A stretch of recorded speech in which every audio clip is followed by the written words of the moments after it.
안녕하십니까. 한반도 안보전략연구원 이사장 송봉선입니다. 오늘은 문재인 정권은 전직 국정원장들을 석방하라는 주제를 가지고 방송을 시작하겠습니다. 국가정보원 퇴직자들이 국정원장 및 간부 사면 복권을 위한 국정원 전직 직원 모임을 결성해 지난해 연말 오후 청와대 분수 앞에서 기자회견을 열었습니다. 이 모임에서 전 국가정보원 직원 1,527명의 이름으로 성명을 내고 전직 국정원장과 간부들에 대한 사면과 복권을 요구한 바 있습니다. 본 유튜버는 이러한 국정원 전직들의 의로운 행동에 대해 전적으로 성원을 보냅니다. 구속된 국정원장은 이병호, 이병기, 남재준, 원세훈 등 4명으로 이들은 문정권의 편가르기 정치와 정권적 보복 차원으로 문정권의 임기가 다 끝나가는데도 교도소에 갇혀 있습니다. 현재 수감 중인 국정원장은 남재준 1년 6개월 형을 받았고 이병기 징역 3년, 이병호 징역 3년 6개월, 원세훈 징역 9년으로 정 원장 4명입니다. 이병기, 이병호 전 원장은 특정범죄 가중처벌법상 국고손실, 원세훈 전 원장은 뇌물수수 등으로 유죄 판결을 받았습니다. 이 중 남재준 원장은 수일 전 무죄 판결을 9년 만에 받았습니다. 이병호, 이병기 전 원장의 공통된 죄는 국정원 특수활동비 청와대 상납입니다. 이 특수활동비는 과거에도 관행처럼 있어왔던 일로 이들만의 재임 시절에만 있었던 일은 아닙니다. 전직 국정원 기획조정실 예산을 다루었던 간부들은 특수활동비는 김대중, 노무현 등 좌파 정부에서도 있어왔던 일로 이 정부가 이를 새삼스럽게 죄목으로 처벌한 것은 형평에도 어긋나고 이 돈이 대통령의 사익 추구에 들어간 돈도 아니기 때문에 범죄가 될 수 없다고 하였습니다.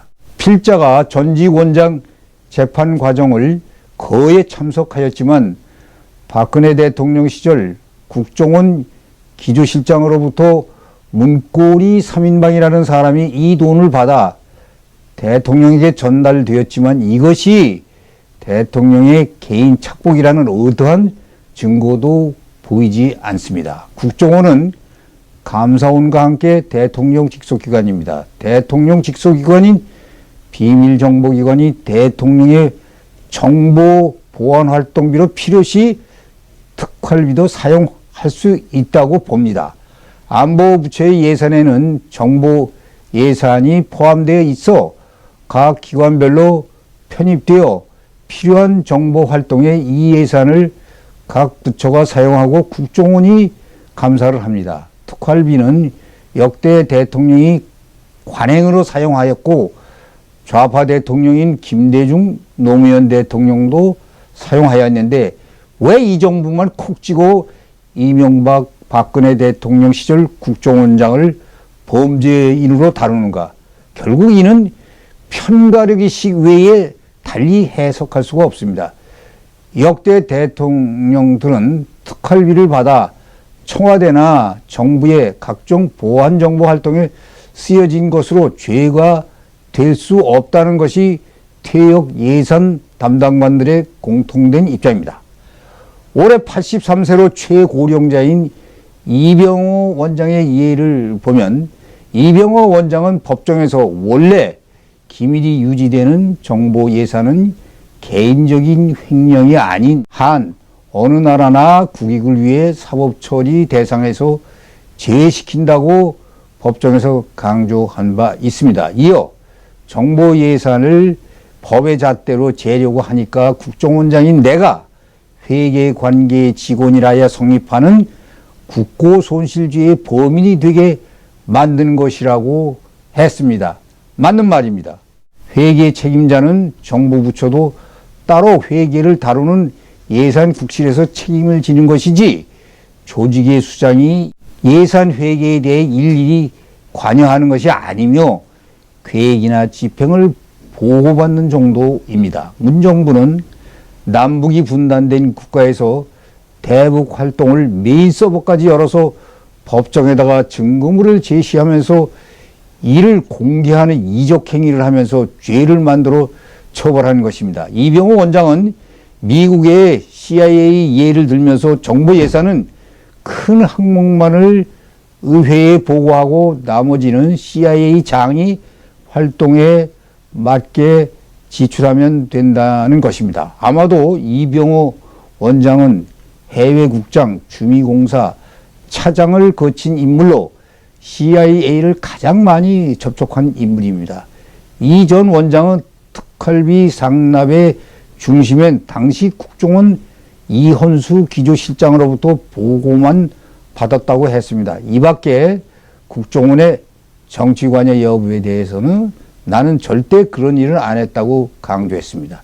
이병기 전 원장도 마찬가지로 같은 입장입니다.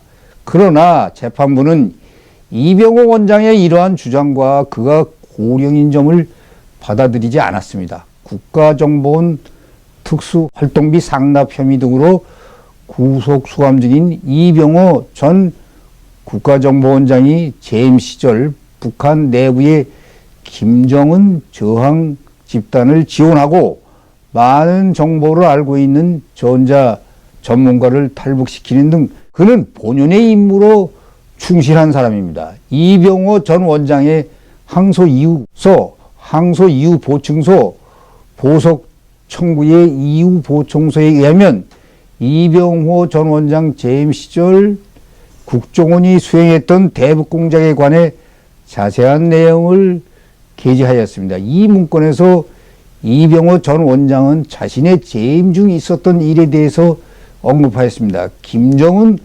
독재에 반발하는 기류가 생겼다. 국정원이 그를 간접적으로 지원하는 것은 당연하다면서 자생적인 저항 집단을 지원해주고 여건도 만들어 주었다고 말했습니다. 이는 국정원의 기본 업무 중에 중요한 업무로 그는 직무에 최선을 다한 몇 안 되는 원장 중에 한 사람입니다. 그는 육사를 졸업하고 국정원에 와서 평생 정보 업무만을 했습니다.